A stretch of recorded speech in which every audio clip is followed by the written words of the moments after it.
소상공인이 우리 산업에서 차지하는 중요한 위치가 있습니다. 금방 앵커님께서 말씀하신 것처럼 우리 경제의 핵심 주체로서 우리 경제계의 핏줄 같은 역할을 하고 있죠. 특히 전체 기업수의 95%를 차지하는 것이 바로 소상공인이고요. 또한 고용의 46%를 차지하고 특히 자영업자 같은 경우에는요. 전체 취업자 수의 20%를 담당하고 있는 것이 바로 자영업자입니다. 그러다 보니까 이런 소상공인 자영업자가 우리 경제의 근간이 된다는 말 정확하게 맞다 이렇게 표현할 수 있겠고, 근데 이제는 자영업자 소상공인 분들이 그동안 이제 고금리 그다음에 고물가로 인해서 좀 어려움을 많이 겪었습니다. 코로나19 거치면서 금리 굉장히 높아졌고요. 또한 이제 물가가 높다 보니 금리도 같이 높아진 상황이었거든요. 이런 상황에서 대출이 크게 늘어났던 부분들이 있었죠. 특히 자영업자 대출이 지난 4년 반 동안 50% 증가됐었거든요. 이자도 높을 뿐더러 양도 늘어나다 보니 당연히 이제 상환하는데 애로사항이 있었습니다. 그래서 소상공인에 대한 지원이 그래서 이제 필요했고, 무엇보다 소상공인을 규제하는 게 굉장히 많았었거든요. 이런 규제 타파도 필요해 보였죠. 그래서 이제는 오늘 있었던 이제 민생 회의에서 이러한 내용들이 사실상 이제 나와준 겁니다. 그래서 소상공인 제도약과 골목 상권에 대한 이제 활력을 목적으로 해서 오늘 민생 방안이 나와줬다라고 평가를 해봅니다. 피해 구제 내용은 어떤 내용이었을까요? 네, 그렇습니다. 그 4대 규제에 대해서 이제 타파하겠다 이렇게 얘기를 했는데요. 이 4대 규제는요, 소상공인이 지금 어려움을 겪고 있는 4가지를 뽑았습니다. 그 첫 번째가 뭐냐 그러면 역시나 일회용 컵 과태료 부분인데요. 매장 내에서 이제 일회용 플라스틱 컵을 쓰면 안 되죠. 이거 규제되고 있거든요. 근데 많은 분들이 좀 오해를 많이 하시는 게 일회용 컵이 아니라 이거 그냥 다 풀린 거 아니에요? 이렇게 말씀하시는데, 사실 이제 종이컵이라든지 플라스틱 빨대는 지난해 11월에 여기서 이제 규제에서 뺐습니다. 근데 일회용 컵, 그러니까 플라스틱 컵은 과태료 대상이거든요, 아직도. 근데 이제 많은 분들이 잘 모르셔서 오해하시는데, 이거 과태료 내고 있어요. 만약에 걸리면 300만 원에 대한 과태료를 냅니다. 근데 이게 사업자 규제에 준수하시는 분들이 있어요. 이거는 안 된다라고 고지도 하고 많이 알리는데, 사실 이제 소비자들이 강력하게 요구하거나 예를 들어서 이런 거죠. 나 그러면 갖고 갈게요 하다가 몰래 매장에서 들어와서 먹는 분도 계시거든요. 그러면 이제 소상공인들이 어쩔 수 없이 300만 원 과태료를 내야 됩니다. 이거에 대해서 이제는 윤 대통령이 말씀하시기를 이거는 좀 봐주겠다라고 얘기한 거죠. 그래서 과태료 처분을 면제하겠다. 그래서 이런 부분에 대해서 현실적인 얘기가 이제 있었고, 그 다음에 이제 온라인 마케팅인데, 여기서 이제는 불법적인 온라인 마케팅을 하는 업체들이 굉장히 많습니다. 맨날 전화 와서 온라인 마케팅 하면 도와주겠다 하지만은 그게 정말로 사기에 대한 굉장히 많거든요. 사기 업체들이. 이거에 대해서도 이제 법적 근거를 마련하겠다. 그래서 처벌 규정을 이제 마련하는 거고, 온라인 광고 표준 계약서를 이제 만들어서 이 부분에 대해서 이제 고쳐 나가겠다라고 이제는 얘기가 나왔습니다.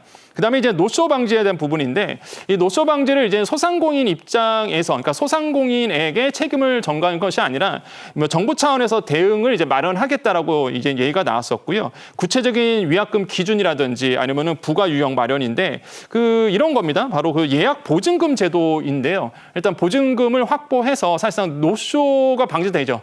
보증금을 걸어놨는데 아마 안 올 사람은 없을 겁니다. 그래서 예약 보증금 제도를 통해서 이제 노쇼 방지를 하겠다라는 부분, 현실적인 방안이라고 보시면 되겠고, 또 한 가지 마지막으로 리뷰 댓글이었습니다. 근데 좋은 리뷰 댓글은 문제가 없는데 악의적인 리뷰 댓글이 굉장히 많거든요. 그래서 이러한 부분에 대해서 피해를 근절시키기 위해서 얘기가 나왔었고, 또한 현장 애로에 대해서 말 그대로 아까 말씀드린 것처럼 리뷰 댓글에 대해서 이걸 풀 수 있는 방법이 없거든요.